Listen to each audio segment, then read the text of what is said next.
O apêndice é um órgão encontrado no sistema digestivo dos seres humanos.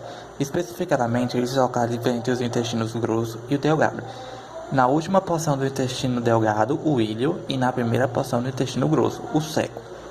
No seco, acontecem a absorção de nutrientes e água. O apêndice tem um formato de um pequeno dedo ou um verme. O apêndice humano tem cerca de 9 centímetros de comprimento, mas pode variar de 5 a 35 centímetros, tendo um revestimento de células intestinais e células linfóides. Cada pessoa pode apresentar um órgão com um posicionamento diferente no corpo, como vocês veem na imagem, mostrando que a posição retrocecal, escondido atrás do seco, é a posição mais comum na população mundial. O apêndice humano foi proposto como uma estrutura vestigial, uma estrutura que perdeu toda ou a maior parte da sua função original, ou uma estrutura que evoluiu para assumir uma nova função. Um dos primeiros cientistas a teorizar sobre a função do apêndice foi o naturalista Charles Darwin, que em sua época havia sido identificado apenas em humanos e em outros primatas. Ele levantou a hipótese de que os ancestrais distantes desses animais sobreviviam com a dieta à base de folhas e, portanto, precisavam de um grande seco. Uma parte do intestino abrigava bactérias que podem quebrar o tecido vegetal. Mais tarde, ele especulou que esses ancestrais mudaram para uma dieta baseada em frutas, que era mais fácil de digerir. Um grande seco não era mais necessário e começou a encolher. Nos dias de hoje, o seco é minúsculo. Darwin achava que o apêndice se projetava do seco e era uma das suas dobras antigas, que encolheu conforme o seco encolheu. Consequentemente, ele pensou que não tinha uma função própria. Fato é, o apêndice, com o passar do tempo e na mudança da dieta dos seres humanos, ele foi regredindo. Isso pode ser comprovado comparando o apêndice de um humano recém-nascido com um humano adulto, mostrando a grande diminuição do volume desse órgão. Além disso, o apêndice é encontrado em toda a família dos primatas, que compreende humanos, chimpanzés, orangotangos, gorilas, gibões, lêmures, tarcísios, babuínos, mandrills, gibraltar, gálagos, saguis, micos e outros macacos. Contudo, os primatas não são os únicos que apresentam apêndice. O apêndice não é um órgão exclusivo dos primatas, podendo ser encontrados em outras linhagens de mamíferos, com morfologias diferentes, tamanhos variados. Além disso, eles podem ser funcionais ou não. Ademais, existem classes de mamíferos que não pertencem a tal órgão e outras que esse órgão evoluiu e se transformou em uma nova estrutura. Várias pesquisas foram feitas a respeito do apêndice e todas elas chegaram ao mesmo ponto. Encontraram uma microbiota vivente dentro do apêndice, bactérias que podiam produzir a celulase, uma enzima que podia quebrar a celulose, um polissacarídeo encontrado na parede celular dos vegetais. Agora vamos fazer uma comparação do trato digestivo de animais que possuem formas de alimentação diferentes e ver o que o apêndice implica em cada uma delas. Aqui temos o sistema digestivo de um animal insetívoro, por exemplo, tamanduás, equidnas e toupeiras.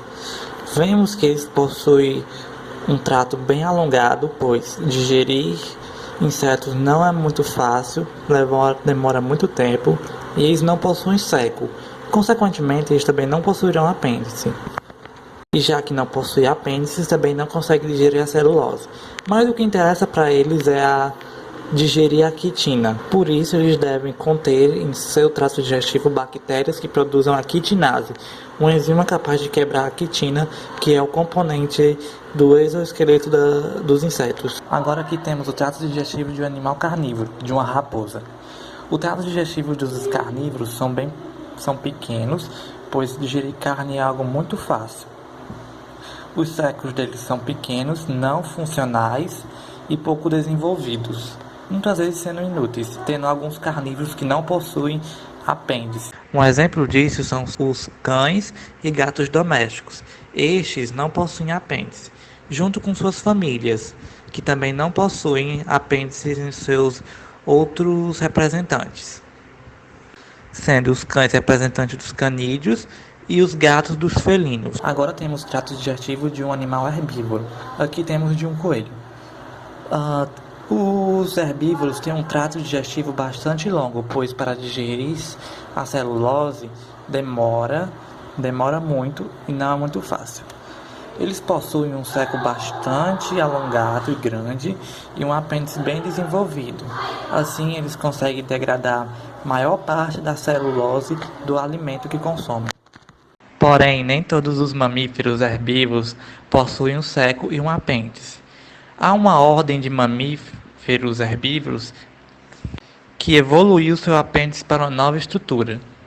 Estes são os ruminantes. Essa é uma ordem que abrange búfalos, bois, vacas, antílopes, cabras, cabritos, camelos, zebras, gazelas, ovelhas, girafas, veados e lhamas, entre outros, onde esses animais se padronizam pela presença de um rumen, uma estrutura onde alimentos são degradados por processos de fermentação realizados por micro-organismos, como bactérias, protozoários e fungos, parecido com a função do apêndice nos herbívoros, sendo o rumen considerado um apêndice evoluído.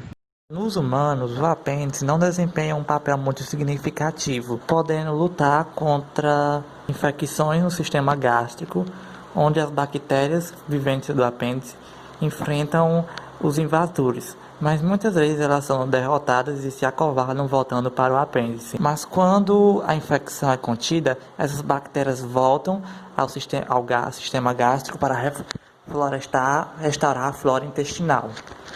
Sendo que isso hoje pode ser resolvido com algum remédio. Adicionando a isso, temos a questão das apendicites, que é quando parte das fezes descem para a região do apêndice, causando uma infecção e inflamação desse órgão, tendo que ser tirado imediatamente para não causar problemas sérios. Concluindo, o apêndice humano é apenas um resquício evolutivo de um apêndice de mamíferos exclusivamente herbívoros que com o passar do tempo mudaram sua dieta e assim tal órgão atrofiou-se.